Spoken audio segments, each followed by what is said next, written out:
Game over, man. Game over. You're gonna need a bigger boat. Why so serious? I am Iron Man. This is a tasty burger.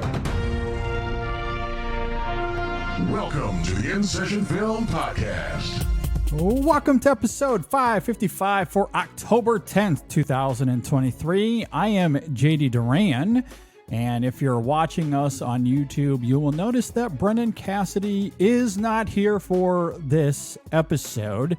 For the audio listeners out there, we are in need of an introduction.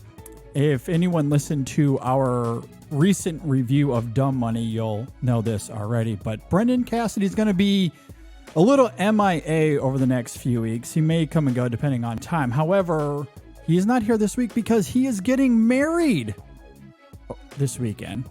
So he's a little busy getting ready for that, as you could imagine. Very exciting. I'm very much looking forward to making the trip to Philadelphia for that. So I needed to find someone to replace Brendan, and I found a great guest that I'm very excited for. He's been on the show before, but it's been a while. Joining me for this episode is the great Jacob Throneberry. Jacob, welcome back to the show, my friend. Yeah, thanks for having me. I know Brendan, so sorry to the listeners. I'll do my best. But also congrats to Brendan. That's amazing. I'm very happy for him and his future spouse and the life that they'll share. And I'm glad to be here, and I'm glad to finally be back on the pod, finally be back on a podcast. It's been so long, and I'm just ready to be here.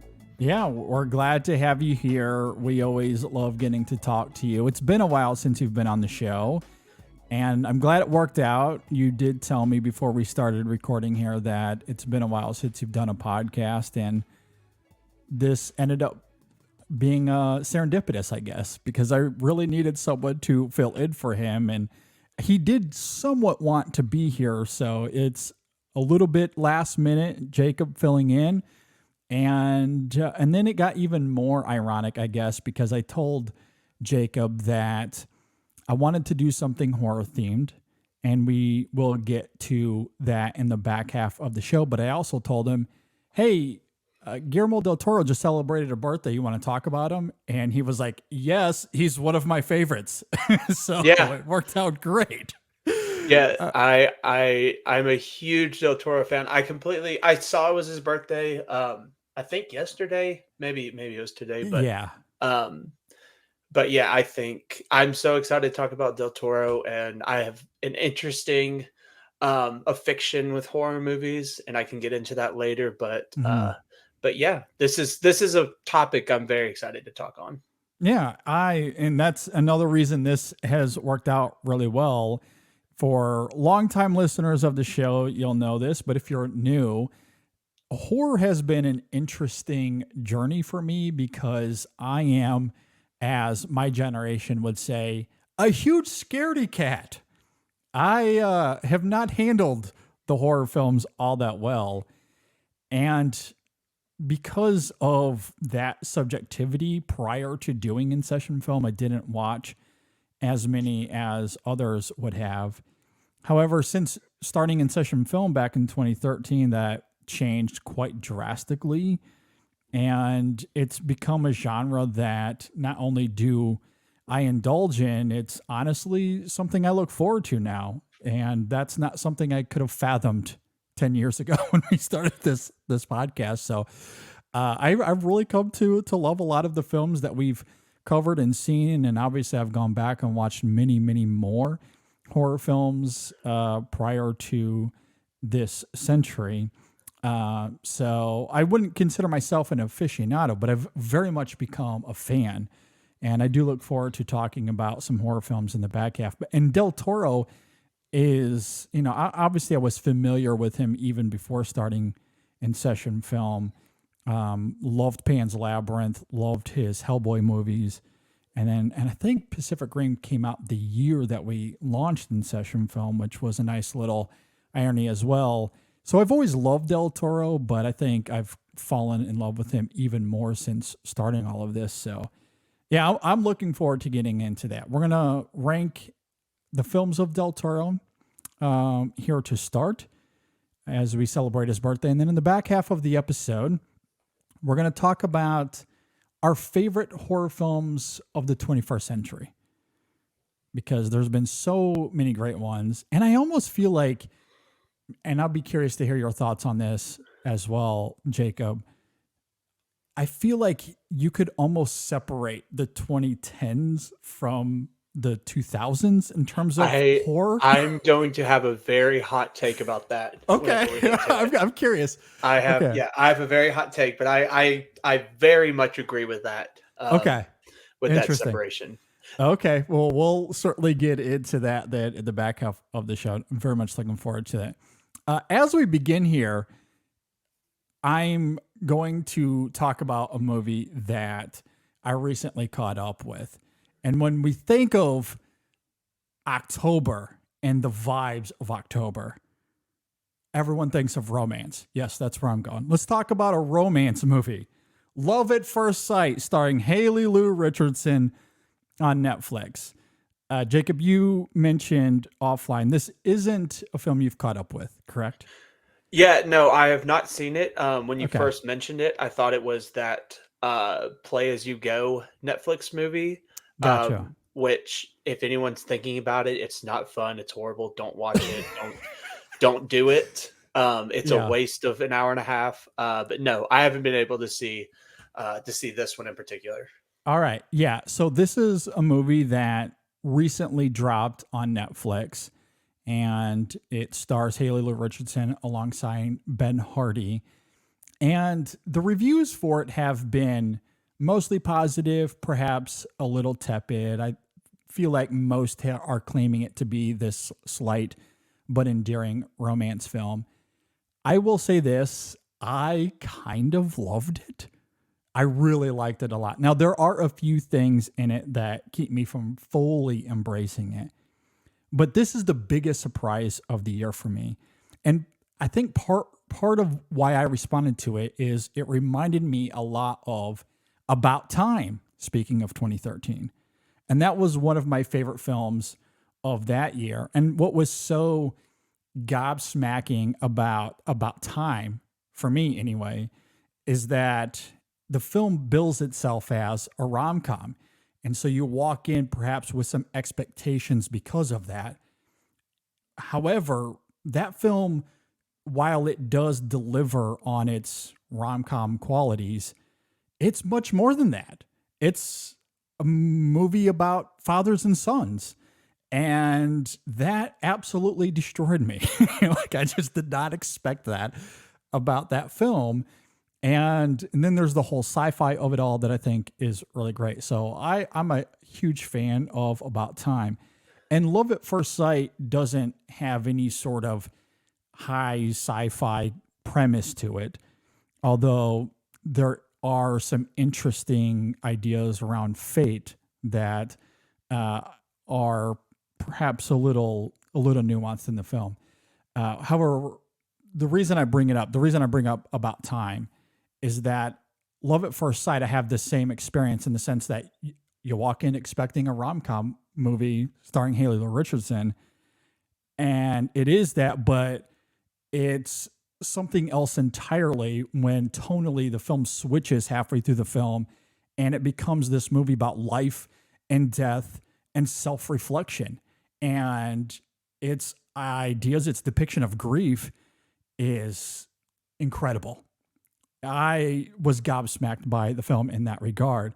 So to me, it just had a very similar trajectory to About Time that I think is really great. And as it relates to its ideas of fate and how that is somewhat undermined in the film, it's interesting how the film kind of tells its story through what could be these little coincidences, in the sense that, because the film starts off with Haley Lou Richardson's character of Hallie missing her flight. And as a result of missing her flight, she meets Ben Hardy's Oliver character. And in that time of meeting him on this flight, a romance is sparked. And so the film kind of gets into that relationship and how that divulges. And the reason I connected so deeply to that, and I'm sure you can in some ways, Jacob, I feel like a lot of people can relate to this. Like it's one of my favorite stories to tell, and this is a little personal, but I just love telling this story. And Jacob, being from Kentucky, I think you will appreciate this as well, because there is a Kentucky connection, because I went to college in Bowling Green, Ohio. And when I was 21 years old, I was a junior in college at that time. I had met a girl there in Bowling Green, but she went to the University of Kentucky in Lexington. Good for her. Yes. And we met up, we connected, we had a great time. And as I was going to leave, she put her phone number in my phone, but she didn't save it. And again, this was like 2007 or whatever. So it was like one of those old school flip phones from that time. And so she didn't save it, and I didn't have it. And it's so funny because that moment is in this movie between Hadley and Oliver, where here's my phone number. Oh, it doesn't get saved. We can't connect anymore. So I immediately had this giddy reaction. I was like, oh my God, this is my life in some ways. And so that happens to me. However, again, as it relates to fate and these weird things that happen, I had left my wallet in Bowling Green, Ohio on my way home. And so she had to call me, this girl that I'd met, she had to call me. And that's how I got her number. So I immediately saved that into my phone. We ended up talking some more. One thing led to another. We started dating.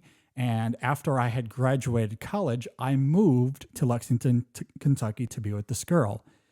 And, that went on for a few years. That relationship ends up dissolving. And a couple of years later, after kind of coping with that breakup, I meet another girl. This girl ends up being my wife. But at the time, I had just met her. And here's a crazy coincidence. Like when I had met her, she, my wife, Brandy, separately away from me, had made friends with my ex-girlfriend, which I was not aware of. And through a conversation that between myself and Brandy and my roommate at the time, it comes up that she's like, hey, I know this girl, talking to my roommate, maybe you could date her. It was this funny little weird thing. I was like, you have no idea, like the relationship and the history between me and that girl. And it was just this crazy coincidence that my wife and I had a relationship with this other girl, but completely separate. And how that came about was just really funny to me. And because if not for this girl that I had met when I was in college and leaving my wallet behind, if not for that one little moment, I would not be here talking to you, Jacob.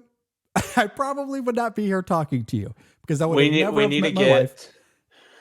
We need to get Noah Baumbach or Greta or Paul Thomas Anderson. We need to get someone on the phone because you have to sell that story. You have to now Nanjiani. I should write it that out. Story.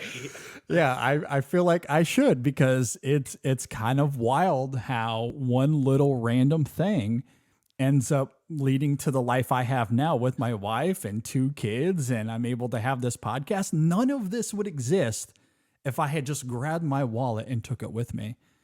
And I think about that all the time. Honestly, I really do. Like life's ironies, I think, are fascinating.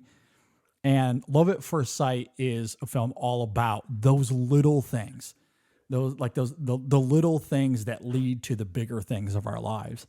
And I think it's so charming. It's so endearing. Haley Lu Richardson and Ben Hardy are great. And again, like it gets into a movie about grief and death and reflection I just did not anticipate that at all. So I really liked it a lot. I don't think it's just a slight rom-com. I don't think it's one of the best movies of the year either. I think it's somewhere in the middle there. But it's one I would definitely recommend. I'm definitely sold. I need to watch this. You sold it with how you talked about it. You sold it with the about time Yeah. reference, and then that story. I'm going to find a time to watch it All right. this weekend or next week. Looking forward to hearing your thoughts on it then. So, it's interesting because I just happened to have some time earlier in the week and I decided to give this a go, mainly because I love Haley Lou Richardson. She's one of my favorites. And it ended up being a huge surprise. I think it's better than the reviews are giving it. So, Yeah. at any rate. Yeah. hope you I'm a enjoy. huge Haley Lou Richardson fan too. I loved her in The White Lotus, Yeah. and Columbus, one of Mm. my favorite movies of the past, 10-ish years. Yeah. I absolutely adore her as an actress, and yeah, everything you said was just kind of like, all right, let's end the pod so I can go get I can go to watch it. Yeah. All right. Well, because hope you enjoy it then. I probably will. Yeah. All right. Well, with that, we'll go ahead and transition to Guillermo del Toro, who recently celebrated a birthday. You and I are both fans of Del Toro. So I'm really curious to hear your ranking of Del Toro. Brendan and I sort of did this some weeks ago leading up to our retrospective, but I never really took time to actually rank them and actually wrestle with it. And I did for this episode. However, I do want to leave some room to hear your thoughts and be open to finagling some of these. We'll see. I'm curious your thoughts. So how do you want to do this? Do you just want to give your ranking, then I'll give mine and we'll kind of talk about it? Yeah, Okay. I can. Now there are a couple that I haven't seen, but Okay. I can give a ranking of the ones that I have seen. Sure. So I'll do, I guess, least favorite, even though I genuinely think all these movies are great. Okay. The bottom would probably have to be actually the original Hellboy. I think the original Hellboy is fantastic. But I think what he does in Hellboy 2 is even better. I think everything is upped to a little bit. I think at that point he's kind of coming into his own as an action director. And I think that everything in Hellboy 2 kind of ups it, which leads me to my next pick after Hellboy, which would be Crimson Peak. I love Crimson Peak. The story doesn't quite fully grasp me. Like I know it does other people. I think like all of the vibes are there. I love the performances. I think Jessica Chastain and I think Tom Hiddleston, which if people are watching Loki right now, he is fantastic. He's in so Loki. good. Yeah, he's so great at that character. He is like weirdly doing incredible work for no reason, because half the cast looks like they just showed up for the check, and he's like, no, I want to make history, which is mind-blowing. But after that, I would have to go probably Pacific Rim. So Pacific Rim is my third from the bottom. Then I would go Hellboy 2. Again, like I said, I think everything that he did in Hellboy 2 is just some of his best action work. Then after that, I start getting into my top 4 of the ones that I really like. Nightmare Alley, which is my next one on my list. I thought Bradley Cooper was fantastic. I thought him going the film noir aspect was very great. I thought Cate Blanchett was phenomenal. And I think it lost me a little bit in the second act, but that third act just hooked me right back in. I was all for it. And then when I get to my top 3, the 3 big films I haven't seen of his is Blade 2, Devil's Backbone, and Kronos. I want to get to all 3 of those. I just haven't yet. But for my top 3, it's so hard because I think basically all of these are masterpieces or near masterpieces. And number 3, though, I have to go The Shape of Water. and that's solely for the fact that my top two, I think, are just near perfect movies. I think The Shape of Water is it's it's it's not his magnum opus because I have a different film there. I think that, but I think it really shows his love towards like the weird and Yeah. towards the monster, Mhm. and I love that he decided that he wanted to make basically Creature from the Black Lagoon into a love story, into a Yeah. Romeo and Juliet type Yeah. story, Yeah. and I think it's so beautiful. It every so often it gets a lot of hate that I feel is way unwarranted. I think it was absolutely Agree. deserved all of its Oscar wins, Mhm. and I think it deserves to be in the upper echelon of films of the last 20 years. After that, I'm going to go Pan's Labyrinth. It probably one of the top three fantasy films ever made. Yeah. I think some could argue there's enough horror aspects to make a horror list. I'm not going to put it on my list, but I really thought about it for a second. Sure. But I really think his love of fantasy and history and just his ability to really dive in to the pathos of these fantastical creatures it really shines, and I think Pan's Labyrinth is such a beautiful example of that. um Mhm. but for number one, it's no surprise to me. I see you've got the poster in the back. I actually have a poster that I need to put up. I think Pinocchio, Guillermo del Toro's Pinocchio, as it is aptly named, Uh-huh. um, I think it is one of the most labor of love kind of, you put your whole heart and soul and a little more into a film. Um, the behind the scenes of how he made that movie was Mhm. just breathtaking, and the liberties that he took to take the story of Pinocchio and not tell the story that's been told 50,000 times, to not Mhm. do what Robert Zemeckis did and just basically put the Pinocchio story rehashed for a new generation. What he did Um, was unforgivable. That film is yes, so bad. absolutely, yes. um, but I think what Pinocchio does, in Pinocchio, this is the first time um, you see Geppetto not really want Pinocchio at the time. Yeah. There's a whole Mhm. adoption allegory of it that really that really sticks to you. You see, Carlos, and you see how hurt Geppetto was, and you understand why he created the wooden boy. Mhm. Um, and not only that, it has one of my top two or three favorite ending lines ever. Oh, Um, yeah. you what happens happens and then you're gone, I think is one of the most beautiful lines ever spoken in a film.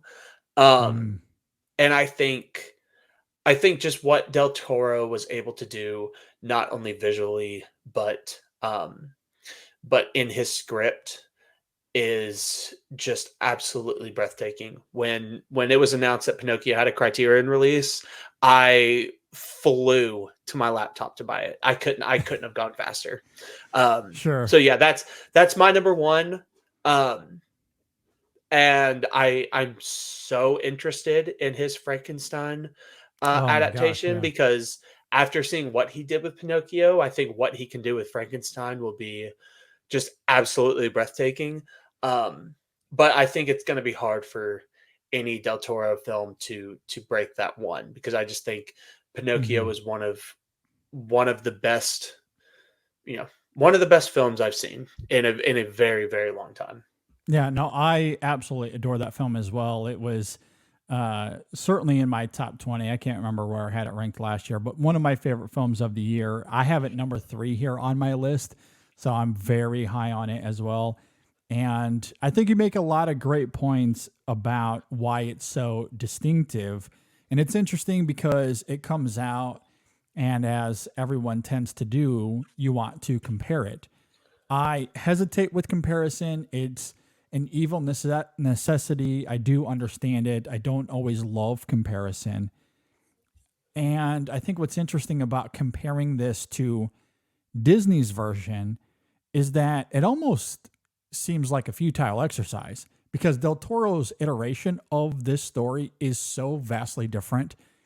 Aside from the bare bone narrative that each film has, and even that is a little debatable, there's really not much that they have in common.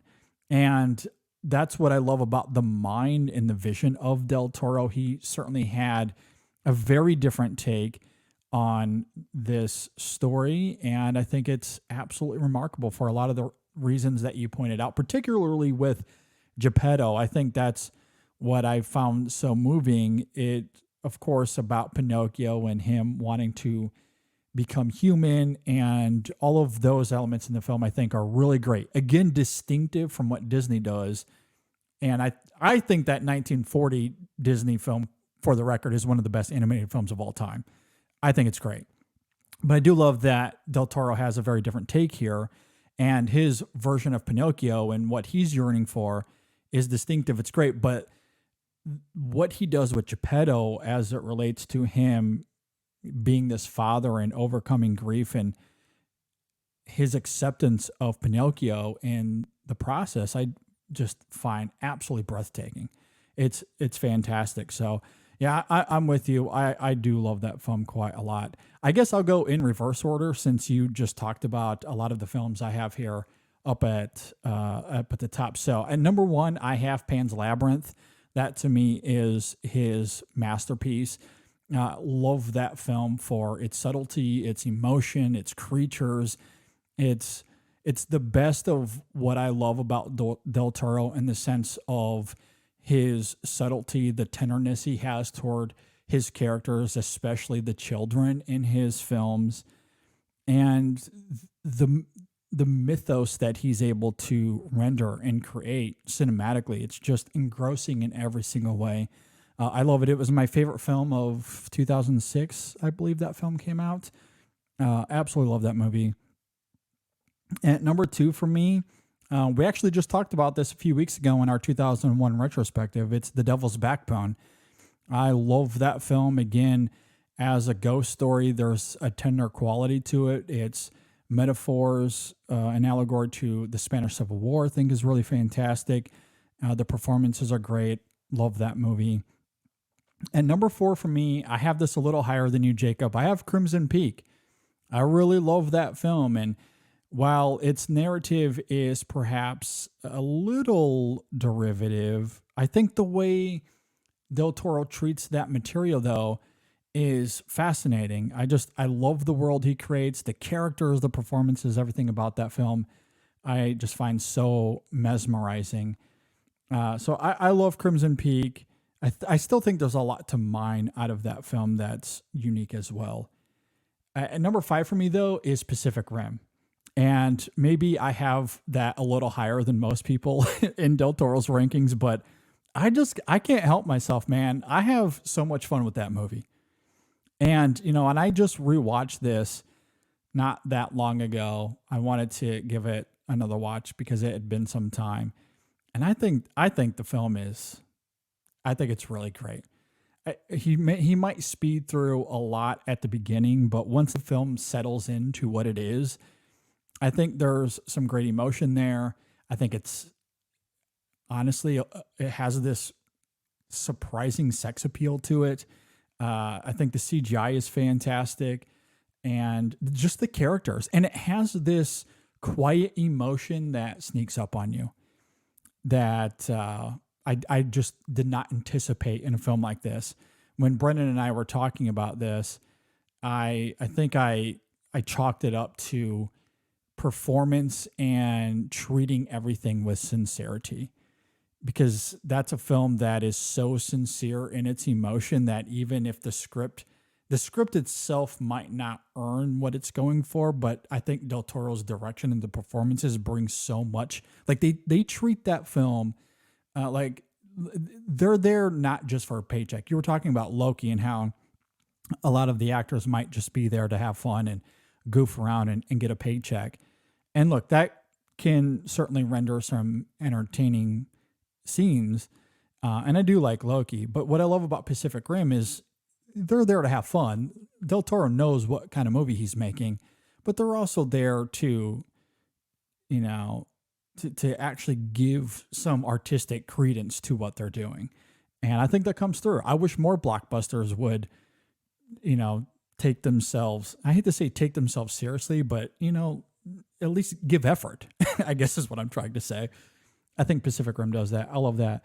At number 6 for me is Kronos. I know you said that's a film you haven't seen. I think it's a really great directorial debut. I love that movie quite a bit. I have that at 6. And number 7 for me is The Shape of Water. I completely agree with you that the film gets too much heat because it won Best Picture. I am at a point now, and maybe you disagree, Jacob. A lot of people might disagree. But I'm at a point now, given the discourse when it comes to award season, I am rooting fervently that my favorite films of the year, I don't want them touching Best Picture.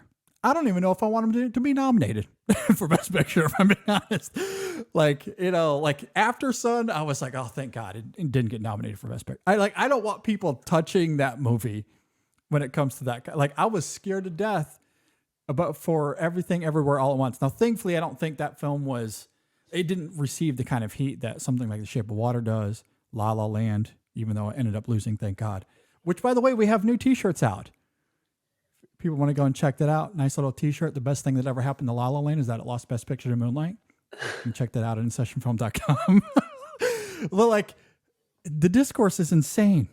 Yeah, I agree. I think back on something like for After Sun, I'm so happy that Paul got nominated because I think that that's such a boost to a career. I wish Charlotte would have got nominated in screenplay, but yeah, it's one of those things with picture. You know, it gets nominated in picture. The people who love it are all for it, and then the people who haven't seen it say, "Well, nobody's seen this movie. How did it get nominated for Best Picture?" And yeah, that's one of my fears. I'm the first person driving the Barbie, you know, Oscar train. But I'm also like, oh, when it does get in, what's going to come from it? And so I'm like, the Barbie pushback it's always going to be so all over the place. I agree. And I think that's why this year, if we're going to get into a rabbit hole here, I'm probably going to champion Oppenheimer for Best Picture simply because I think there'll be less, I don't want to say less discourse, but perhaps there'll be less volatility comparatively. Yeah, Oppenheimer feels safe. It feels safe. Absolutely. And sometimes there are those films where everyone universally is like, okay, like Parasite never got any pushback. Like everyone collectively was like, yeah, we get it. Like, you know, we understand, you know, but I feel like a lot of years that's not the case. And it becomes a war online, you know, a la Moonlight and La La Land. And I'm sitting here going, I love both of these films. Why does there have to be a war? Like, I just don't understand this. And the worst part is like people get mad at La La Land for almost winning, and it's like the movie did nothing. The movie was the movie. Like you can be mad at Green Book for beating Roma. That's one thing, but don't get mad at La La Land for losing to Moonlight. It's just it's insane. Well, and that's why, you know, again, jokingly, we have this t-shirt, and I've said this forever on the show, but I do think genuinely the best thing that ever happened to La La Land is that it lost, because post that ceremony with Moonlight now being the champion of that year, La La Land doesn't get the heat that it did. Yep. People don't care anymore. They don't care. It lost and they're happy. And look, I'm fine. Like, as a fan of that film, I love La La Land. It's one of my favorite films of that year. And now I can be happy. I can be at peace because everyone else is at peace. Yes. You know, and that's like, and I kind of wish that was the same for The Shape of Water. You know, because that gets an unfair pushback simply because it won. And that's really the only reason. If that film was nominated and it was, let's say, last on the ballot, who is talking about The Shape of Water in that way? Nobody. Yeah. Nobody cares. Nobody cares. But I'm with you. I think it's great. And honestly, I would argue that it's a very good winner because, and you talked about this, it's a movie about a woman falling in love with a fish monster. Come on. That is incredibly subversive to the Academy's history. You go back in time, get a time machine, travel 40 years in time, and tell the Academy that film's going to win Best Picture. They will laugh in your face. Like that, it's not the conventional Oscar winner. And to me, it's indicative of the changes that they were making at that time and the Academy evolving into this new era that they're in now. And I love that. I mean, we were just off the heels of Moonlight, I believe, when that won. Yeah, so 2017. Yeah, so you get these two incredible winners back to back that I think is fascinating. Like The Shape of Water winning Best Picture. Even at the time when I watched it, I was like, how is this film going to touch the Academy Award? To me, it felt too bizarre and weird and eccentric. And I was happy that it was embraced and there was all these accolades to it because I think it is a great movie. I don't think it's Del Toro's best, but I love the romance of it. I love the production design. I love the score. The performances of it all, I think, are very good. It's a good movie. So, yeah, I agree. Champion.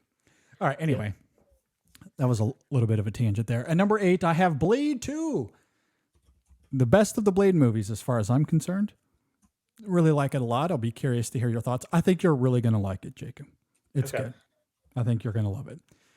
And number 9 for me, I have Hellboy 2. I think it is the better of the two Hellboy movies, although I do really like both of them. Sandwiched in between the Hellboy movies, and this is where I might get a little pushback, maybe even from you. At number 10, I have Nightmare Alley. I sadly did not fall in love with it. I think the first half is utterly engrossing. It is great. The performances are fantastic, truly some of the best of its year. I have an issue with its second act meanderings. I don't love the emotion of the film. I think it's a little hollow. The writing to me undermines what is great about that film from a direction and performative standpoint. I just don't love the writing. To me, it leaves a lot to be desired as much as I love everything else. And I think there's an argument to be made that it's some of Del Toro's best from a direction standpoint, from a set piece perspective, and even the way he uses the camera is extremely enticing. And it's some of the best performances he's ever had. It's great from a craft perspective. I just don't love the writing. And to me, it's enough that if I'm doing a ranking here, as we're doing, it's near the bottom of the barrel for me, sadly. Maybe it'll change on a rewatch. I have not seen it since it came out a few years ago. I might just have to give it another go and see if anything changes. But as it stands right now, I have it at number 10. At 11 is Hellboy, which is a movie I really like. So of these top 11, I would argue they're all varying degrees of good. Mm-hmm. Everything through Blade 2, I would argue is actually pretty great. Hellboy, Nightmare Alley, and the first Hellboy, I still like. I lean positive, even if I'm a little mixed. I'd give all three of those like 3.5 on Letterboxd, for example. Mimic is which is still a really good score. Yeah, exactly. Exactly. Mimic is the only one that I think is not great, not his best work. And that's another one I probably need to revisit. But but overall, a great director that I love. Yeah. And Looking I forward to his think movies. I think with him, it weirdly was like he had so much appeal um, up until The Shape of Water. People knew who he was. Mm-hmm. He was Mm-hmm. getting offers to do. I mean, clearly he's talked about it. He had offers to do Star Wars. He had offers to do, all of these other projects. He had offers Mm-hmm. to do a Haunted Mansion. He was going to do a Haunted Mm-hmm. Mansion, and it seemed like up until The Shape of Water, other than Pacific Rim, which if you asked 50 people, I'd probably half of them would probably say that they knew he directed it. Yeah, But I think other that's than fair. Pacific Rim, it seemed like he just kind of was floating there, and he was Yeah. waiting for his Mm-hmm. big break. He had Pan's Labyrinth that broke through awards wise, but he hadn't had that massive break into making him an auteur director. And I think Mm-hmm. after The Shape of Water, he has just been on a roll recently with not only The Shape of Water, Nightmare Alley came out, and people were middling on it. They didn't know which way. I put it in my last second best picture predictions, and I was proven right in that. Nice. But it really does seem like his star is only getting brighter. He had his Cabinets of Curiosities. He was in an episode of Barry. He is just everywhere Yeah. that he could be, and I think it's so important to go off on a tangent about the person Del Toro. Mm-hmm. You've never heard a bad thing about him. No. You have never heard a bad thing from a cast member or from a production team. The way he talks about films Mm. is Yeah. utterly breathtaking. He It's magnetic. genuinely Yeah. loves everything. Mm-hmm. I mean, if you just go look through his Twitter, he's always hyping up, smaller, horror films, monster For films, sure. all that kind of Yeah. stuff. Mm-hmm. Him on the whole Pinocchio tour was one of the cutest things I've ever Oh, I seen. loved it. Yeah. And so I really do think like he's one of those people that is starting to really take off as a Mm-hmm. filmmaker, and a lot of that is just because he's a good person. And I Yeah. think that there's not a lot of that nowadays, and that kind of like it kind of elevates Del Toro for me in a personal standing where I Mm-hmm. I want to see someone who knows their work, who is proud of their work, and who Mm-hmm. is a good person succeed like that. I completely agree. And given his recent successes, I do think that he's hopefully anyway going to be able to make what he wants now that he's certainly more in the spotlight for the reasons you're talking about. And right now he's only 59. So God willing, we're still going to get plenty of more films from him. Mhm. And that makes me very excited. Because I think part of perhaps what if anything held him back previously, it simply came down to resources. Because as big as the Hellboy movies were, or could be perceived anyway, like those films, like he didn't have massive budgets for those movies, and there wasn't as much marketing behind them as I think they would get today. Pacific Rim was really his biggest film in that regard. And even that, you know, pales in comparison to, let's say, Marvel and DC and the kind of resources that those movies have. And some of it could, I guess, come down to the broad appeal. I mean, Pacific Rim was technically an original property. Obviously, it wears its influences on its sleeve. But it wasn't based on anything specific, and maybe that's indicative of the box office numbers. I don't really know. His movies haven't produced as well at the box office as perhaps studios would like, but that's where you get The Shape of Water and you get Pinocchio and you get these award successes, and now he's out in front in a very different way, and I'm extremely excited to see what he does moving forward. because he's an eccentric guy. He's a loving guy. He's very charming. And you're right. I mean, people have nothing to say bad about the guy. It's all love. And you need more people in Hollywood like that, for sure. Anyway, love Del Toro. Hope he had a great birthday. Looking forward to hearing more films or seeing more films from him in the future. Hey, y'all, let's talk about Mission Impossible Dead Reckoning Part 1, which is out right now on digital. I don't know if you all got a chance to see it when it was in theaters. We did. We had a review of it. And it's a film that I did like. I have some questions. I'm curious how Dead Reckoning Part 2 is able to remedy some of the questions I have for it. But there's no denying that there's a lot of fun to be had. It's Tom Cruise, that cast, the ensemble that we've come to love with Mission Impossible. It's great. Everyone is talking about that car chase that takes place halfway through the film. The train sequence at the end is riveting.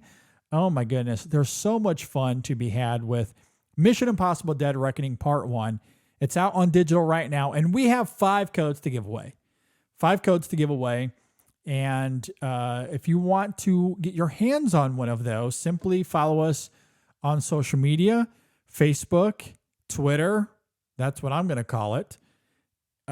Instagram. Please give us a follow on all of those networks. We're also on Blue Sky. Obviously on YouTube, if you're watching us on YouTube. But follow us on social media. There we will have instructions on how you can win one of these digital codes to Mission Impossible Dead Reckoning Part 1. Again, it's on digital right now. It's a lot of fun. You know what you're getting into with the film. You've seen it. You love it. If you haven't seen it, this is a great way to see it. So be sure to follow us. We'll have instructions coming out very soon. Again, follow us on social media for your chance to win a digital code to Mission Impossible Dead Reckoning Part 1. All right, let's talk about coffee. It is one of my favorite things on the planet. I love drinking coffee. It's a substance that I need on the daily. I have 2 kids. I obviously see a lot of movies, and it's something that I need to get me through my daily routine. However, I don't want to rely on coffee drinks that need a lot of milk and sugar. Great specialty grade coffee doesn't need any of that. It's fantastic on its own, and that's why we love Coffee Cult. They source specialty grade Arabica coffee from 50 countries around the world. They only use the highest grade possible. It is all about the quality. It is unmatched. They ethically source their coffee. They work very closely with their farms to make sure that their workers are paid fairly and equally, especially the women. And they roast to order. So you're not talking about stale coffee that's been sitting around for God knows how long. They wait for your order to come in, then it's roasted and shipped off to you. So it's guaranteed fresh every single time. I mean, what's better than that? Freshly roasted coffee and the highest grade coffee possible. I mean, this coffee is so good, you don't need to add anything to it. My favorite is the Colombian IPE. This thing has notes of peach and strawberry, citrus fruit. It has these wonderful sweet fruity flavors that do not need to be undermined by adding milk or sugar. Or if you're a dark roast fan, if you live in a northern state, I envy you. But if you do, and the air is getting cooler, maybe you want something that has notes of chocolate or like these earthy notes that will bite through that crisp air. You can get something like the Sumatra or the dark roast. It's fantastic. They have a lot of different varieties that you're going to love. Go to coffeecult.com. That's coffee with a K, cult with a K. Coffeecult.com. Use our code ISF and you'll get 15% off. Again, that code is ISF, coffeecult.com. All right, let's talk about some horror films of the 21st century. Now, this could be a little cumbersome because obviously we're talking about 23 years of horror films, and there's been many, many great ones that we could consider here. So we're not going to necessarily do a top 5 or anything like that. This is just going to be a loose conversation about some of the best horror films we've seen over the last 23 years. As we noted earlier, you're much more of an aficionado than I am in this realm. So I'm curious, what are the films? What's the film that maybe stands out the most to you that we've seen this century so far? So yeah, before that, I always have to tell people when it comes to horror, like how I got into it. Okay. I actually got into horror a year before you did in 2012. Okay. I grew up like you said, a scaredy cat. I was the biggest baby. I covered my eyes and ears whenever I saw a horror trailer. Okay. I made every excuse not to go to a horror movie. And then in 2012 was my sophomore year of high school. And The Conjuring came out. And okay, yeah. I was at a friend's house, and I had one of the upperclassmen was over at the friend's house, and he said to us, he was like, "Hey, let's go see The Conjuring." And I was like, "Oh, it's rated R. I'm not 17." And he said, "Well, the theater is going to let us in." So I terrifyingly went and saw it. That was actually the first horror movie I ever saw. At least the first one that I remember seeing. And I genuinely liked it. And I'll talk about it more in a minute. I think it's probably one of the best. No, I definitely think it's one of the best of the 21st century. There's no doubt in my mind. Okay. But from then on, I was much more attuned to watching horror. And like you said, it's one of those things that I put it off for so long. And then whenever I actually started allowing myself to watch these films, I gained such a profound respect for the films and the filmmakers. And I think I still am under the impression that 95% of horror is very bad. But I think that 5% that is good are some of the best movies probably ever. Okay. And starting in 2020 with COVID and everything, my roommate at the time, she was a huge horror fan. She grew up on horror. That's when I started watching horror from the 70s and the 80s. That's when I started watching The Exorcist and Rosemary's Baby and films like that. And so I'm not super well versed in horror, but I definitely have a respect and a love for the genre. Sure. And I love what that kind of genre can elicit to a viewer. No, I think you make a lot of great points, and it's interesting you bring up The Conjuring. A slight correction, but one that I think is incredibly ironic. So The Conjuring actually comes out in 2013. So the year that we launched InSession Film. And it's interesting to me because while I'm clearly older than you are, but circling back to what I noted earlier in terms of how InSession Film helped me tap into the genre in a really new way that was insightful and compelling and fun, The Conjuring was one of those movies. So it comes out in the summer of 2013, and it was really the first horror film of that year that had substance to it, where I was excited to go and see this, because I like James Wan. I was looking forward to seeing what his next movie was going to be. Even if horror was, maybe something new to me at that time, I go and see it, and I had a very similar reaction to you. And now it's interesting that we just got done talking about Guillermo del Toro as well, because we did a review of The Conjuring on episode 22 Okay, this is episode 555 for context. Okay, it's been a while. Episode 22, we reviewed The Conjuring.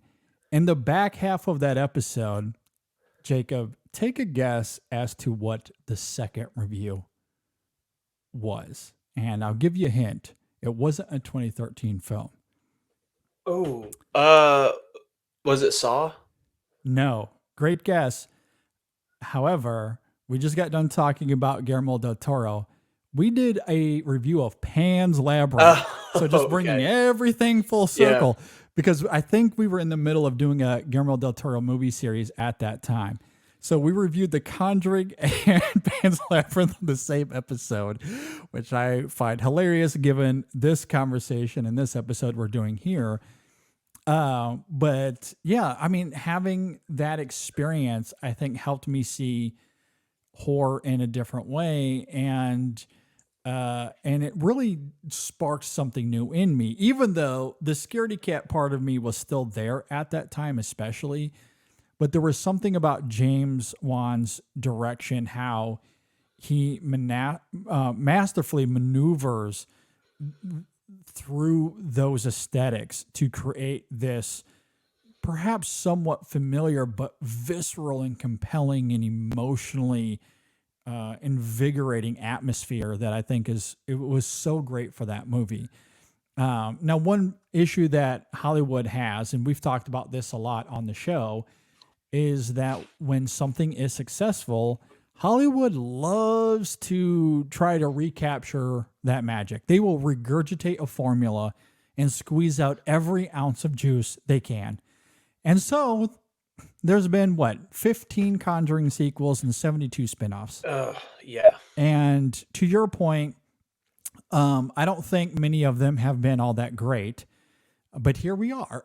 But that first one is genuinely fantastic. It's one of the best films of 2013, and certainly a film that came to mind when thinking about this list, because I do think it is one of the best horror films of the 21st century, and certainly of the 2010s.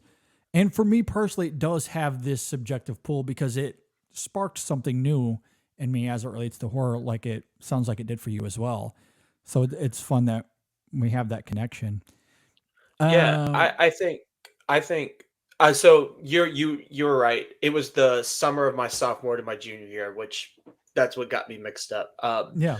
But I think the big thing that happened was James Wan and his involvement, because I think The Conjuring 2 is I think for me The Conjuring 1 is probably the pinnacle of modern horror. I think once you start getting into the Robert Eggers, Jordan Peele, Ari Aster, that trio, that's when, to me, you start getting into the kind of elevated horror, which might be pretentious of me to say, but I think that's when you start getting into the real thought-provoking kind of, kind of like, what am I watching sort of horror.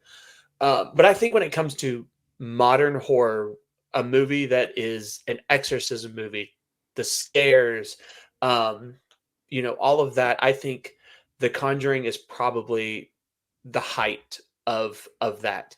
I think The Conjuring 2 is probably scarier than The Conjuring 1.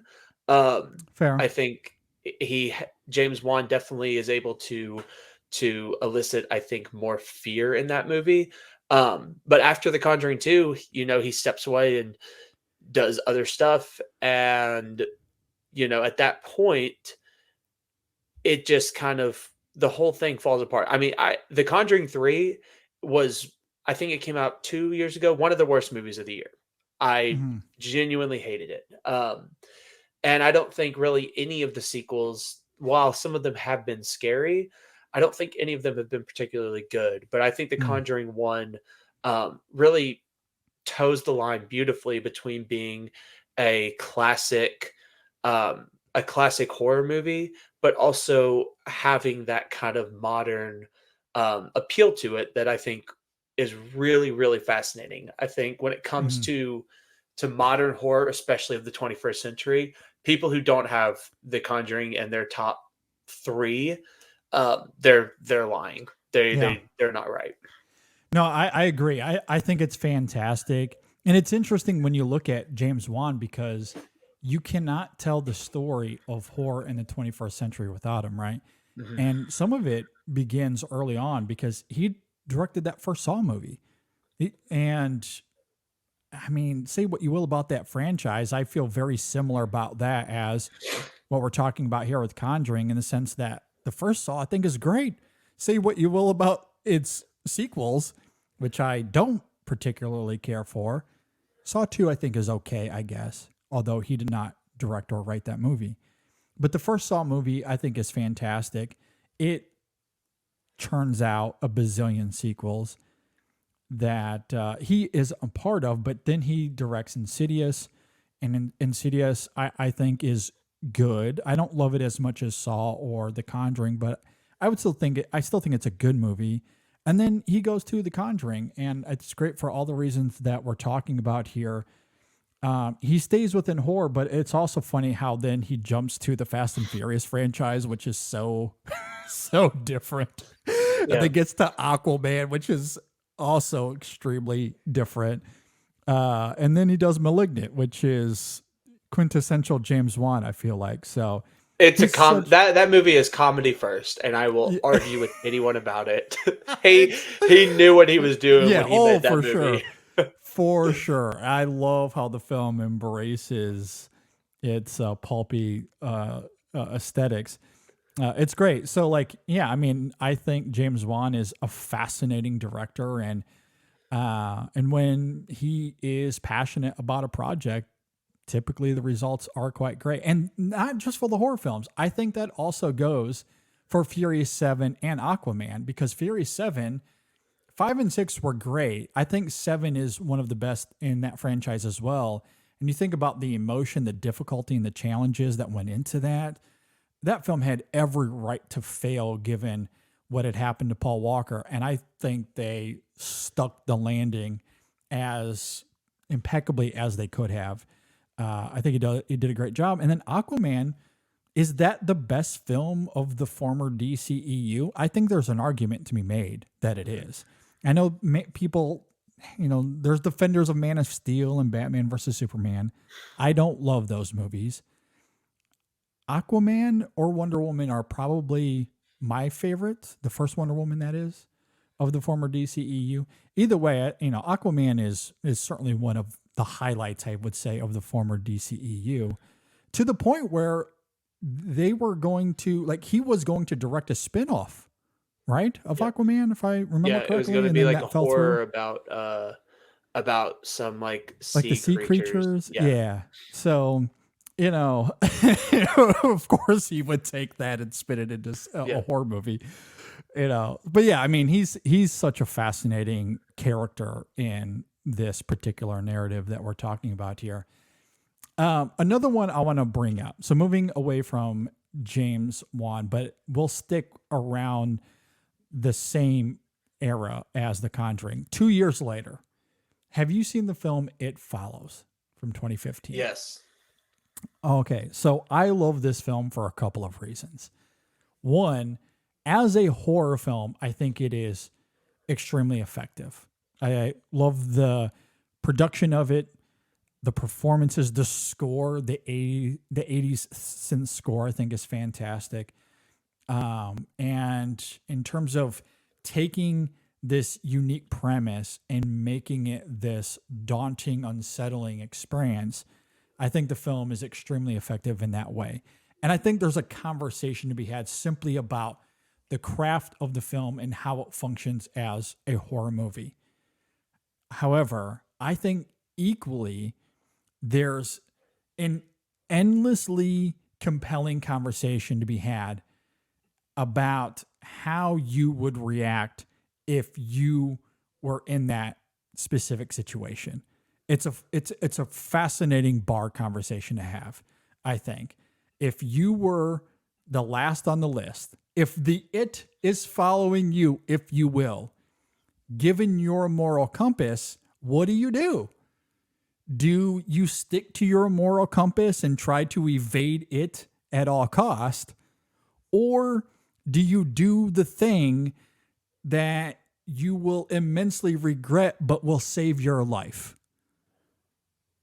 It's an interesting conversation, I think. Yeah. So It Follows is a movie that I really want to see again now that I have a more respect for horror. Mhm. The first time I watched it, it was a bad setting. It was a friend's house. Um, it was already super late, and I fell asleep. And I woke up and just wasn't that interested to continue, and went Mm, back to sleep. So that, gotcha. but that's on me. That's not anything to do with the movie. Mhm. I thought that the concept was very interesting. For some reason at the time, I just wasn't incredibly invigorated for whatever reason. But yeah, I mean that's definitely one that I want to go back because the whole idea of you know what is happening is very very fascinating. I think. I agree. And for those that haven't seen it, to bring context to this, if you're listening and you're completely clueless as to what you're talking about, the whole concept of this film is that there's this invisible it. There's something that is chasing the last person that is on this long list of people, and And the how do those only people get way on well, though? and the only way to get off the list is to have sex with someone. That's how you pass it on. And so, I think what's and that to me is where the film gets interesting in terms of the conversation. I think at the time, perhaps some of this has shifted, but at the time, I think people were getting too caught up in how this was this slight metaphor for STDs. I don't think that's what the film is about at all. I don't think it's about sex and passing on STDs. I think it's much deeper than that. I think it's more profound than that. It's way more about the baggage that we carry and how that affects relationships, how there's ramifications when we carry that baggage into these relationships, and not just physically, but almost emotionally and spiritually. I love how the film delves into that, but simply in terms of the concept, that's the only way to get rid of it is to sleep with someone. So it's kind of one of those things where because the beginning of the film opens with a rape because the guy wants to get rid of it. Obviously not great. Not great. And the film certainly delves into the morality of that and why it's problematic, but that's why it's such an interesting allegory and an interesting concept to talk about, because when it comes to saving your life, people will take drastic action. They'll forego all morality for survival. Or do you simply stick to your morals and try to survive however you can? Just run away from it as much as you can. I don't know. But it's an interesting bar conversation to have regardless. A lot to dive into with that film anyway. Yeah. What's And another one? I think a year, going year by year. Also, I have to mention my hot take as we're getting Okay, into it. yeah. You mentioned this. Let's I'm hear it. glad we're not talking about any movies before 2010 because my hot take is that horror from 2000 to 2009 is horrible. It is Oh all boy. it's all not okay, not all. There are some outliers that I think are genuinely great, but I think my 95 to 5% ratio is like 99 to 1%. Yeah. I pulled up a list of on Rotten Tomatoes of the 80 best 2000s horror movies. And Pan's Labyrinth is number 2, which I already argued Hmm. could not be a horror movie. And then Shaun of the Dead is number 6. So that's Hmm. kind of where that falls under. Yeah. The and I okay. So I agree with you. I think the 2010s was vastly superior. It will depend on who you ask, I guess, and what kind of movies that they're wanting.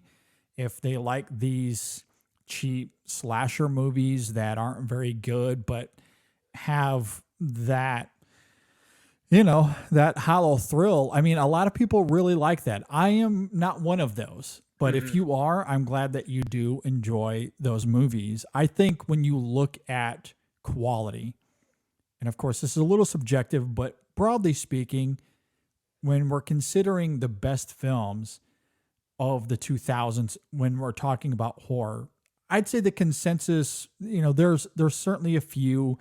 Pan's Labyrinth, I understand what you're saying. It could qualify as a horror film. There's The Devil's Backbone, Del Toro's film from 2001, as I noted. I would qualify that as horror. Let the Right One In from 2008, I think is really great. The aforementioned Saw. Again, say what you will about the franchise and the sequels, but I think that first one is really great. And no one saw that ending coming. No one. If you told me you saw that ending coming, you're lying. I do not believe you. I still don't know what it is. No one saw that ending in that first Saw.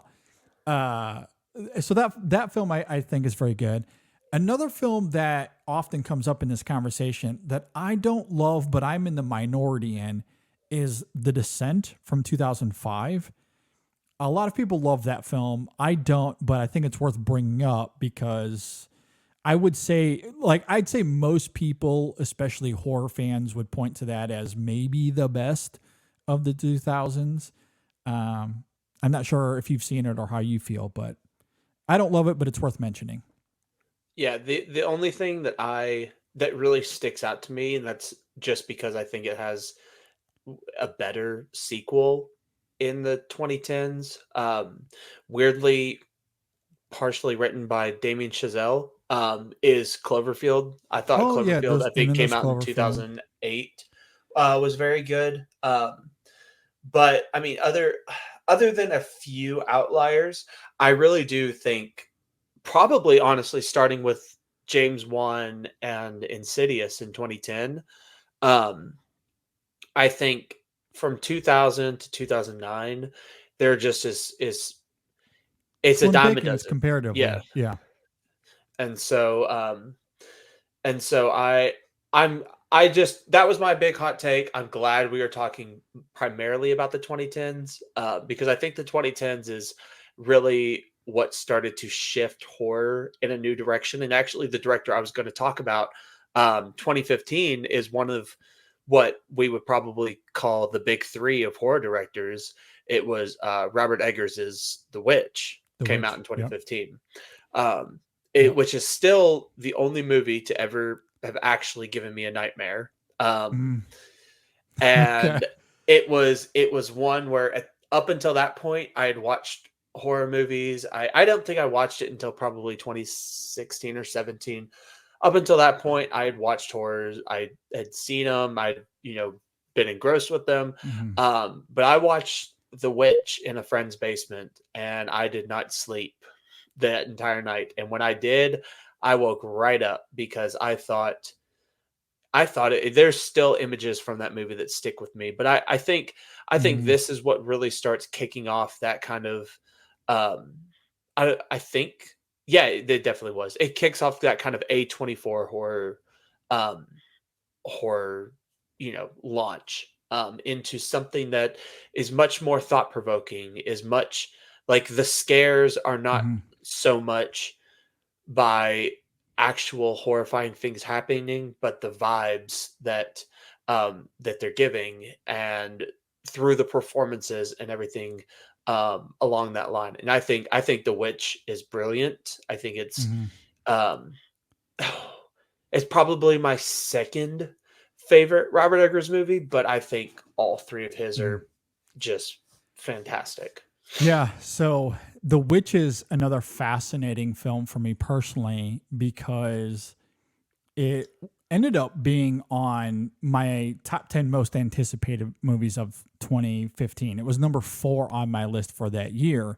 And again, given the context I just laid out, I just didn't watch too much horror until we started in 2013. So when we were doing our most anticipated for 2015, and this ends up in my top 5 most anticipated, I'm already starting to see the fruits of me delving into this in a new, enlightening way and having this revelation about the genre and its appeal to me. And so I walk into The Witch with these expectations. And here's the thing with The Witch: not only did it live up to my anticipation, it's one of the best films of 2015. I would say that not only is it one of the best horror films of the 21st century thus far, I would go as far as to say that it's one of the best films, period, of the century so far, and one of the most important, because we live in a world where religious fanaticism rules the day in our country and many other countries. And The Witch, at its core, is about how religious fanaticism transforms truth into something it was never supposed to be, how it manipulates people and turns out something evil despite its quote unquote good intentions. And I think that's why the ending of that film is so incredibly visceral, because there's this ugliness that is formed because it was the only option left. When you realize that no matter what you do, you cannot live up to the demanding standards of fanatical faith. It's impossible to reach to. But we live in a society where that fanatical faith is what people are trying to attain to. And the result of that is nothing but ugliness. Now, the way The Witch goes about depicting that is it's anything but obvious. I don't think the film is on the nose with those ideas. The way it depicts it, I think, is incredibly mesmerizing. I love the artfulness of it, the craft, the performances. It's all incredible. But when you break down that film on a thematic level, I'm not sure there's something more important than those ideas and how it affects our real lives, what we see in the real world all the time. And so I think about that film a lot because of that. I think it's, in terms of some of the most important art we've seen lately, it's easily up there for me. Yeah. I mean, I couldn't say any of that any better. Just going off that point, I also think that it's one of those things that when you have that kind of religious that religious aspect, and it's so in tune to your life, and it gives you that, it's either this choice or this choice. There's no gray area in the middle, and that's what you kind of see at the end is maybe she didn't want to live in that religious sort of life, but there was no way out of that except for to go all the way to the other side. Mm-hmm. Which I think, I think is a very important, especially, for people all the time who grew up in very, religious households that they go off and they start questioning, kind of how they feel about their faith, and trying to figure out. I've done it myself a lot over the past year or so, and I think this movie, like you said, it really at its core is such such a fantastic look at that kind of idea. For sure. Absolutely. And I mean, simply as an experience, it's quite engrossing. I mean, I do love the terror of it. You mentioned that it's the only film that gave you a nightmare. I certainly believe that. And you gotta love Robert Eggers's commitment to authenticity. That really comes through in this film incredibly well, simultaneously. But yeah, I mean, at its core, its thematic ideas, I just think, are extremely profound and something that is attainable to us all the time. Moving on from The Witch, I'm curious though, you said that this was probably your second favorite Eggers, your first being The Lighthouse or something else? Yeah. The Lighthouse? Okay. Yeah, The Lighthouse. And that's a great film too. I think I think the ideas that Eggers like proposed in The Witch, I think from a visual standpoint, the idea of madness and the idea of isolation and what what being trapped in one place can do for you. I think especially, over the past 3 years with the lockdown and everything, I think it elevates it even more. That sense of time stops moving and you're just kind of living all the time, Yeah. not knowing what day, how long it's been, anything like that. I think the performances from Willem Dafoe and Robert Pattinson are just genuinely breathtaking. Mhm. Um, and I think the cinematography is like it's not only fascinating in the terms of the framing and how he uses the camera to position um his actors, it also is just incredibly like engrossing to look at and to just take in and just watch this film and say, wow, this is a beautiful, beautiful film. And what you're watching for the most part is beautiful, the lighthouse and the water and everything, but there's so much darkness underneath that I Mhm. found. I remember seeing this in theaters. It was one of the first press screenings I ever got invited to, and I was just blown away by what Eggers was able to accomplish with this movie. Yeah, I love it as well. Certainly one of my favorite films of 2019 as well. Incredible performances. Love that dynamic, haunting and mesmerizing. And its depiction of madness and weirdly a lot of fun to be had with that film. As haunting as it is at times, I don't know, there's a weird diverting effect that the film has at the same time. But yeah, its drama and psychology is really fantastic. I love The Lighthouse as well. I do think that there's a name we need to bring up here when we're talking about horror films of the 21st century so far. There's one name that might come to mind first for most people. So I apologize to those who thought that maybe we would go here first, but we have to bring up Jordan Peele. Yep. Get Out, Us, and Nope, all fantastic. Get Out to me is a masterpiece. I still think that is arguably his best movie. I love Us. I love Nope. I think both of those are masterful in their own right. In fact, you could argue that Nope is his best directed movie. And by proxy, maybe that's his best film. I do think there is a level of sophistication to Nope that is maybe not quite there in Get Out. I think you see that in Us. Us is a less attainable film, but I love the film for that.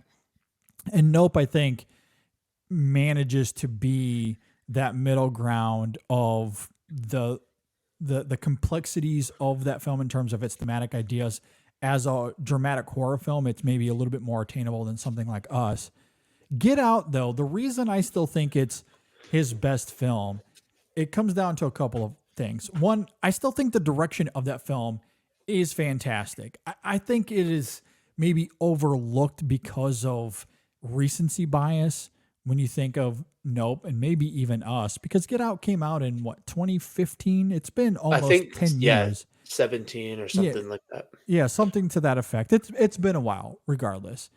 And he continues to progress as a filmmaker, so I very much do get it.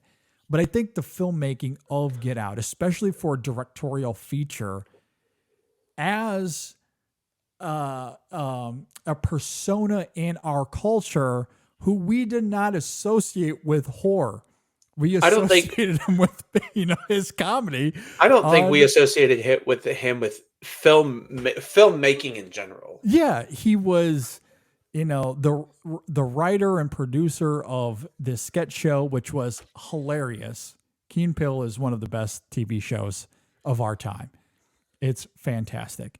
And he was great as an actor in that. And I think, he had acted, like him and Keegan-Michael Key they had done a few comedy films aside from his directorial features, like the one with the cat. I can't remember the name of that one. Keanu, yeah, I think it's something like that. So when he says, "Hey, I'm going to be a director now," you certainly didn't expect that horror would be where he goes, but that's where he ends up, and he's become one of our most prominent horror directors. And Get Out, I think, is extremely effective as a horror film, and its thematic ideas, I think, are not only distinctive, but at the time when that film came out, the way he articulated the Black experience was unlike anything else we've seen before. It was brand new. And that, I feel like, is hard to achieve. But he was able to take an idea that hadn't really been articulated in cinema before, at least not in that way.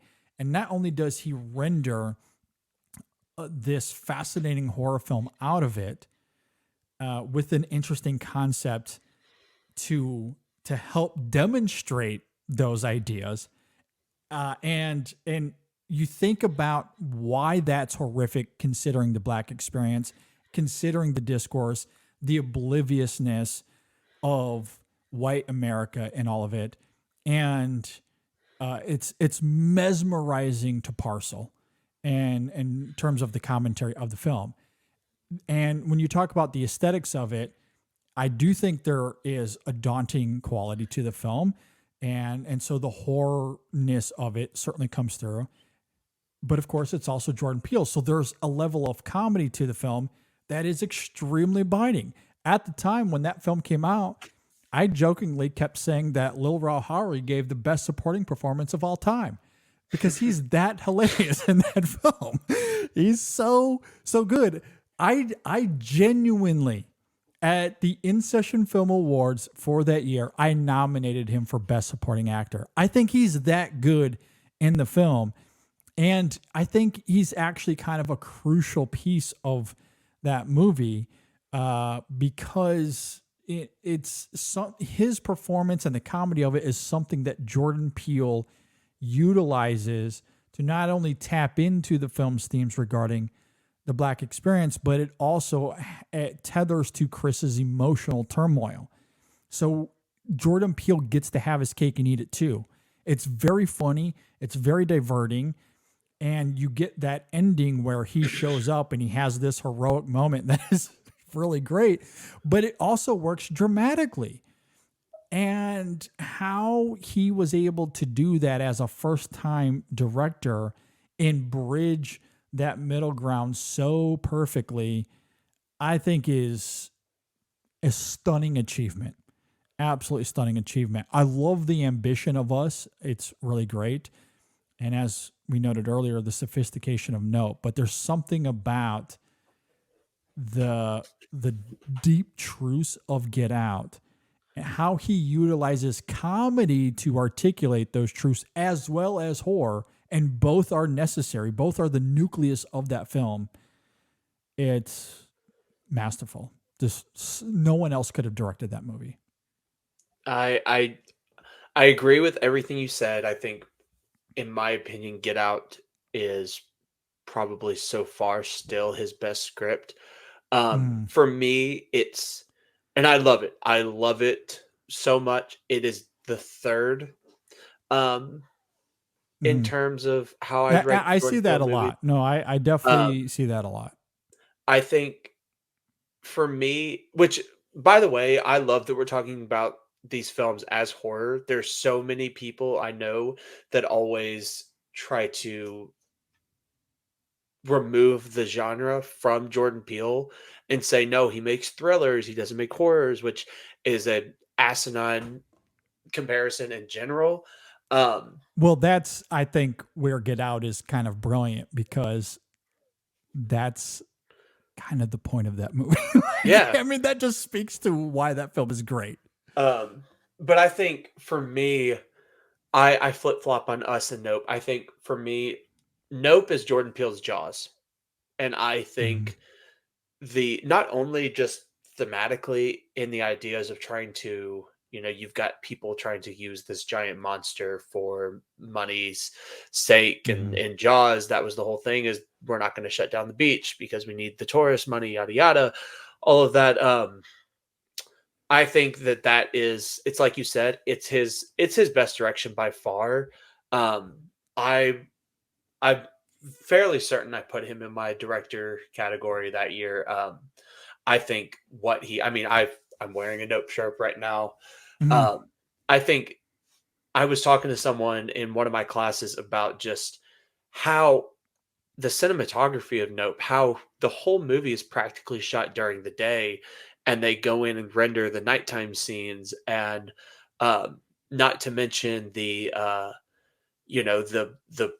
blood mansion and how that was filmed, and how they were Yeah. like, it's the most, hands on I feel he's ever been as a director. But Mhm. I think as a horror movie, I think what Us is able to accomplish is fascinatingly brilliant. Um, I think you could have made Us as a body double slasher film, and it would have been a genuinely enjoyable film. Mhm. But I think Jordan Peele, and with how smart he is, taking that next step into not just saying this is going to be a body double switching, whatever, but giving it context in American society, um, allowing it to fully develop at the end, having, the ambiguity of who is Red, who she actually thinks she is. Does the son know that she's been, switched at a young age? How, you've got people who can be very similar people and just born into the wrong circumstances, and how, Sure. some of them are Yeah. seen as lesser. And when you swap them out, look what happens. Mhm.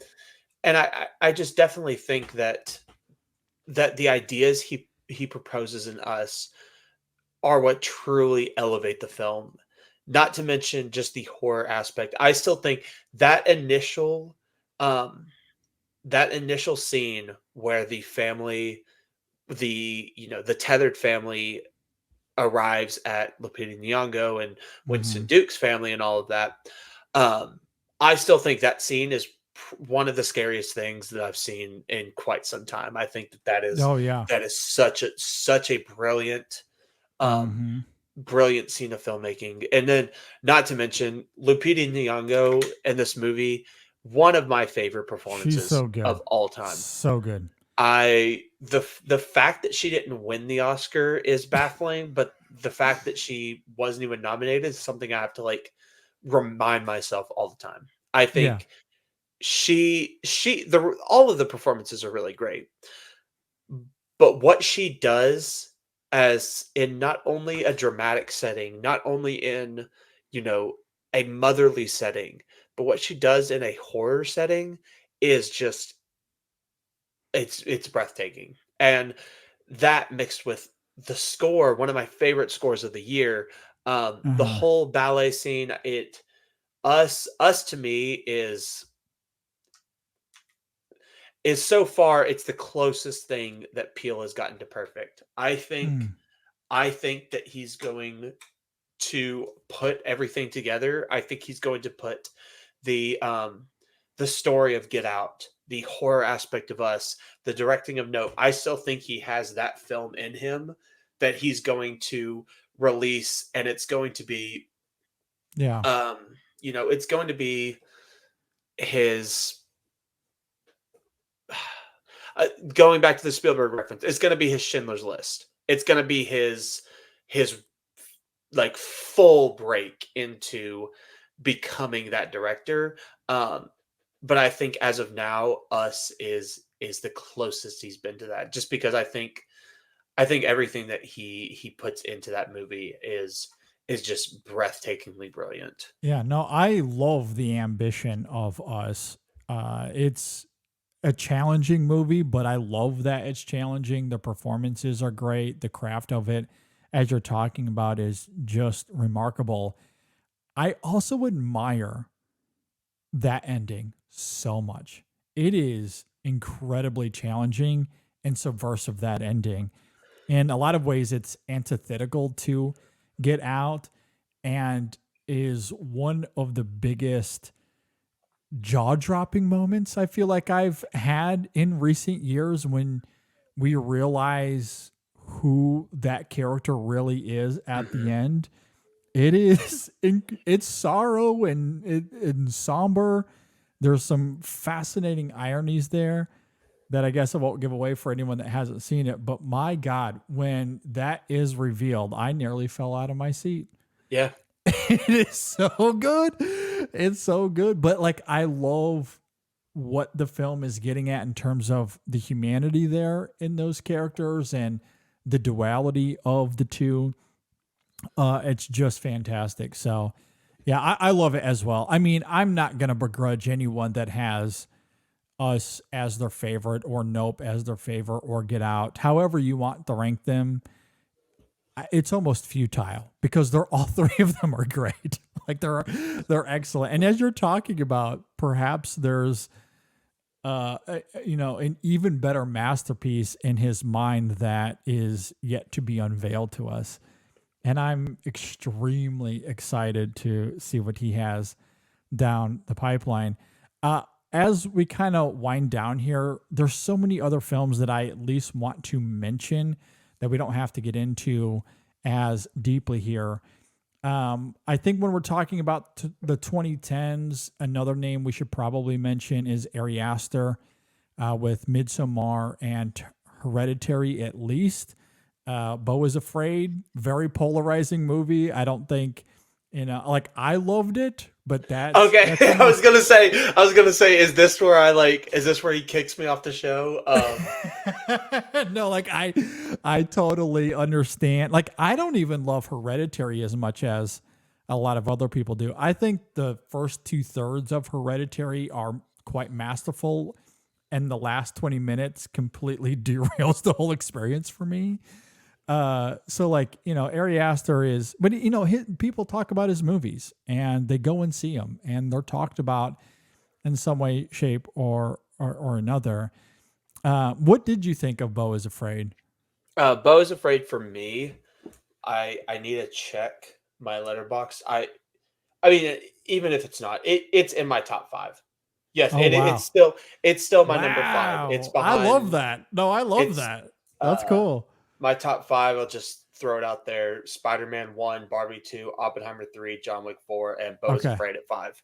That's great. It's still in my top 5 of the year. It's going to be in my top 10, and if something comes along that I think it's better than, I will still put it in my top 10. I saw Beau is Afraid. Okay. I think I saw Beau is Afraid 2 days in a row. I saw it in IMAX at a press screening. And I was just, almost dropped an F-bomb. I was floored. I was absolutely just taken on the longest roller coaster ride of my life that I never wanted to get off, and I never felt sick watching it.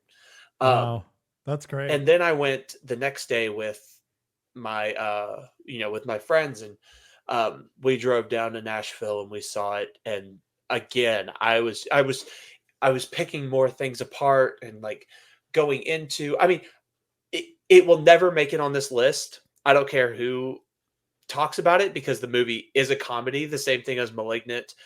Yeah. It's not a horror movie. I think, Malignant, you could argue, but Beau is Afraid is a comedy. He was right about that one. But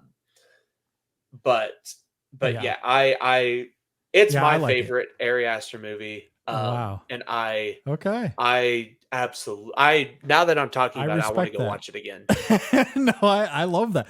I didn't catch up with it at the time because when it was released, my wife was having a child. So it wasn't my priority to hit the theaters at that time, as one could imagine. So I caught up with it during the summer when it came out on VOD. I was actually in Tennessee on vacation. And like you, I was pretty mesmerized by it. I ended up watching this after everyone had gone to bed. We had rented this huge cabin. So we're in the middle of the woods. It's pitch dark outside. And I decided to give this a go at like 11 o'clock at night. And it's a long movie. It's not short by any means. But the next thing I know, it's like 3 o'clock in the morning. And I'm like, man, what an experience. And I'm with you. I really like that film a lot too. I don't know if it'll crack my top 10, but I respect the hell out of that. I'm so happy that you have it that high on your list. But I do like it. It's polarizing, but I do like that film quite a bit. But Ari Aster is certainly a filmmaker that people would certainly talk about in this conversation.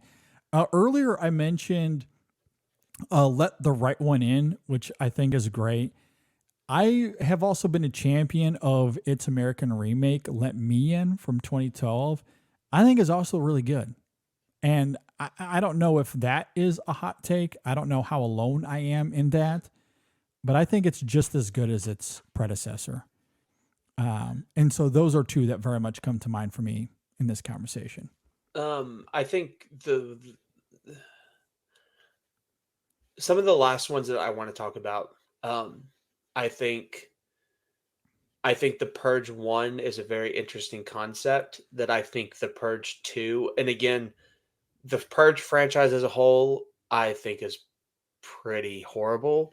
But I do actually really like The Purge 2, and I think its expansion on the concept that was set up in The Purge 1 is very well thought out, and it has some pretty good horror performances. But I think it, and to a lesser extent, but still somewhat, It Chapter 2. I think those are two very, very good horror remakes, and I think we're in a time where we had Halloween being remade for the 58,000th time. We just got a pretty horrible Exorcist remake, sequel, whatever the hell you want to call it. In the 2000s, you had a Nightmare on Elm Street and a Friday the 13th remake that were both pretty bad. And I think what it was able to do and what Andy Muschietti was able to get across was the same things that worked for someone like Jordan Peele. You bring in this kind of slightly comedic aspect to it that doesn't derail the horror. It actually elevates the horror scenes. And I think you've really started to see a trend recently of horror movies that are intensely scary, but also have comedy to it as a way to, alleviate some of the horror tension. Yeah. No, And it's also, it catches you off guard, and it really, it makes them hit harder. No, I completely agree. It is another one of those weird experiences for me because while I mentioned that I've been a little apprehensive with this genre because of my trepidation with a lot of these films before starting InSession Film, specifically clowns. Oh boy, I don't even know where to begin with that. I should probably go to therapy. I have never liked clowns, especially. I think partially because I had a horrible babysitter that showed me that original series when I was way too young to watch it, and it left an imprint. So I probably have a lot of my overall trepidation to blame to that experience. But I did not want to mess with clowns. I was very apprehensive to watch that movie.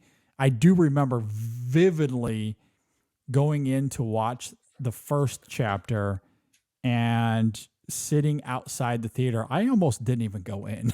Like I was just like, and again, this is like post Conjuring, post The Witch. I'm really coming along with this with this genre, but I wasn't about to mess with clowns. But I walk in, and not only does the film have this comedic sensibility that you're talking about, but there's a tender quality to that film as well. Like I think its emotion, the pathos between the brothers, especially, I think is pretty strong. I think it's quite good. And I think between those two things, it really does help diffuse the trepid or like the tension of it. And for me specifically, the whole clown of it all, it really helped me get over it. But the performance at the center of it, is like the whole cast, the whole ensemble is actually quite great in both chapters. I think they're really, really good. So yeah, those are two movies I ended up liking way more than I originally anticipated. Yep. How about 2018? Nicolas Cage in Mandy. Mandy is a movie that I still need to see, and I'm trying to figure out how to see it, because I want to see it so bad. Actually, I'm looking through my Letterboxd list. I have another Nicolas Cage movie that came out in 2021 called Prisoners of the Ghostland. Very underseen movie that I apparently I'm in the vast minority because I gave it 4.5 stars, and I'm one of like 290 people who liked it. I hated that movie. So that's where you and I will differ. I watched it twice, and I like made sure to watch it a second time before Sundance ended, and I remember just loving everything that had to come from it. But I also personally am such a huge Nicolas Cage fan. Yeah, I love Cage. Yeah. I think what he can convey as an actor is very, very impressive. And I haven't seen Mandy, but I want to so bad. So bad. Mandy is a fascinating film because its first half is extremely trippy. It's it's almost hard to articulate. It's this ambitious setup that is a little eccentric. It certainly is moody and has these daunting qualities to it, but it gets quite weird, which I love about it. I think the whole first half, as methodical as it is, and a lot of people criticized it for being perhaps a little too plotting, but like I thought it was necessary character development that gives a lot of weight to what the back half of the film is. But Nicolas Cage is great because you have quintessential crazy Cage, but it comes with, this is going to sound contradictory, but it comes with a level of subtlety to it. Like it has a nice pathos to it. It has catharsis. It has the wild Cageisms, but it's not quite as loud. Like he does restrain himself enough that I really appreciate about that film when it does delve into its more conventional horror and its revenge. And also it's, I believe, the last score from the late great Johan Johansson. And my God, the music to Mandy is freaking incredible. It is so good. It's a score that I still listen to often. It's really great. So like that's definitely one that comes to mind. I love that film quite a lot. Just to get through some of these, I'm just going to name some of these real fast because we're getting low on time. The Babadook from 2014. I love that as an allegory on grief. Cabin in the Woods from 2012. Yes. Fun little Cabin in the Woods has the most laugh out loud moment I've ever so had funny. in a movie. Yeah, so good. Love that. Going back to the 2000s, so one film that we missed from that era that I think is great is 28 Days Later from 2002. I think is very good. Under the Skin 2014. Is that one that you've seen? I have not. Okay. That one, prepare yourself. That one is a must. It is a must watch. It's really quite great. Especially, you know, for anyone that wants to prepare for Jonathan Glazer. He has a new film coming out later this fall. Under the Skin is the last film that he did. It's been way too long. He only makes movies like every 9 years, and I think it's a travesty. But that one is worth noting. Annihilation from 2018. Yes. I wanted to talk about. How about last year we got X and Pearl? I loved both of those movies. What else? A Girl Walks Home Alone at Night from 2014 is a little indie horror film, but fantastic. The Others from 2001. Nicole Kidman. Love it. How about A Quiet Place? Do you like the Quiet Place movies?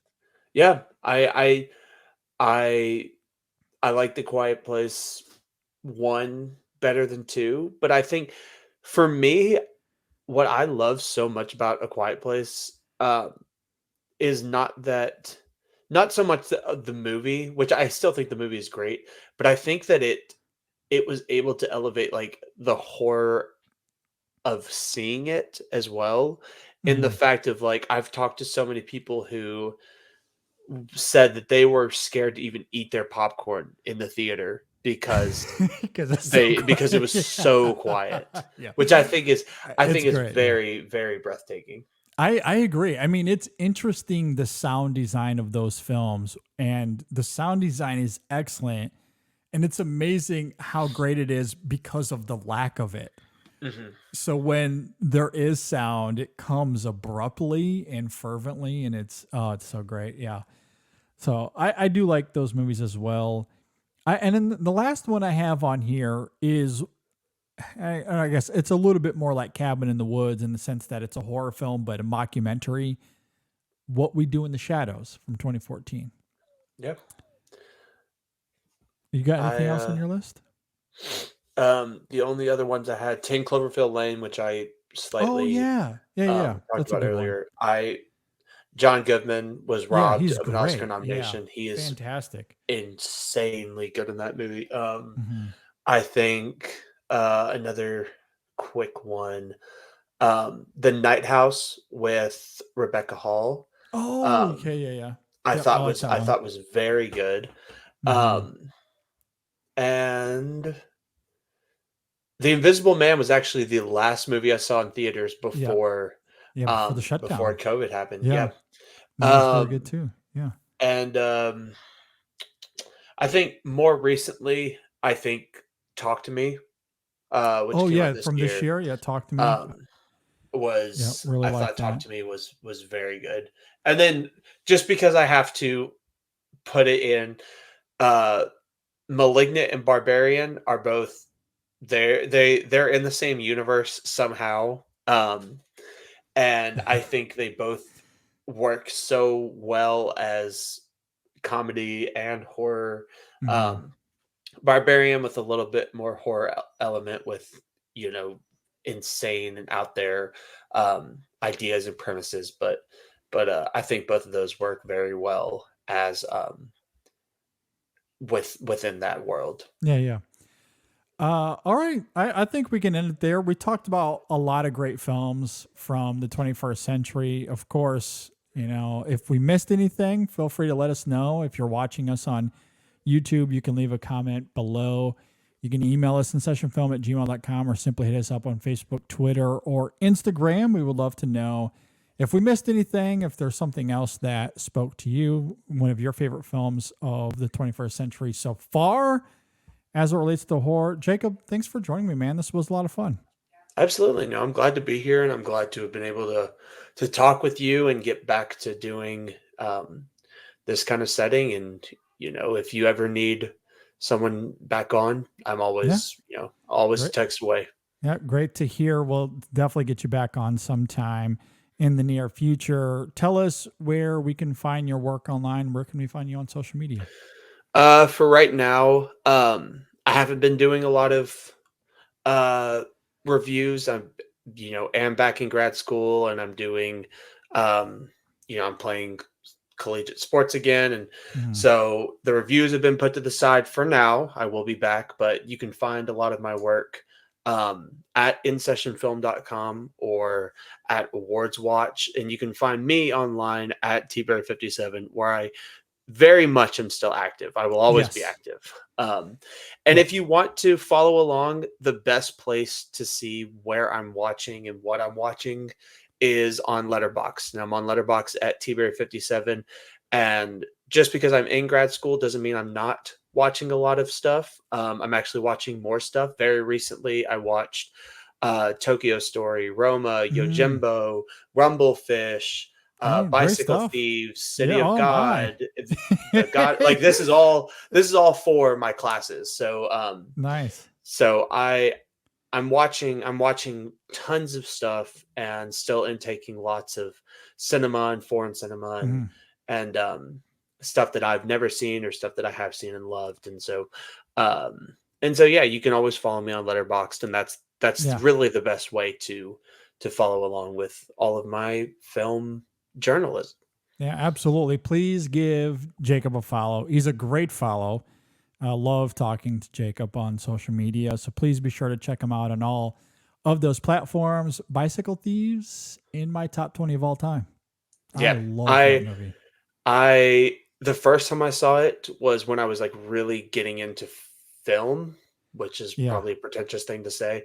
And I liked it. It's okay. But the second time I saw it recently, I was an utter mess, and I was sobbing and I was crying, and I was like, what is happening to me? I'm with you, man. I'm totally with you. It is heartbreaking, that movie, but fantastic. That is really great to hear. So yeah, please be sure to give Jacob a follow, as I said, and thanks again, man, for being here. Really do appreciate it. Just a quick note here as we wind down. We do have a podcast review of Craig Gillespie's Dumb Money. That is up right now. You can give that a listen. There's a couple of other reviews in the works. Brendan and I were hoping to figure out something to discuss the Wes Anderson short films. So we'll hopefully have something for that soon. And William Friedkin's last film is out right now on Paramount Plus and Showtime. The Kane, I'm trying to think of the name of it. The Kane Mutiny Court, something or other. I don't know. I don't have it up in front of me, but I have seen it and I did like it. But hopefully we'll have a review of that coming soon as well. Just a note on Women in Session, their latest episode is up, where the ladies talk about their favorite book to film adaptations. It was a really, really great show that I definitely encourage people to go and check out. With all of that said, be sure to subscribe to the channel if you're watching us on YouTube, subscribe, all that sort of stuff. If you're listening on Apple Podcasts or Spotify, please leave us a review. We would appreciate that as well. With that, thanks again, Jacob, for being here. Thanks for listening, everybody. Thanks for watching. We will see you all next time on the InSession Film Podcast.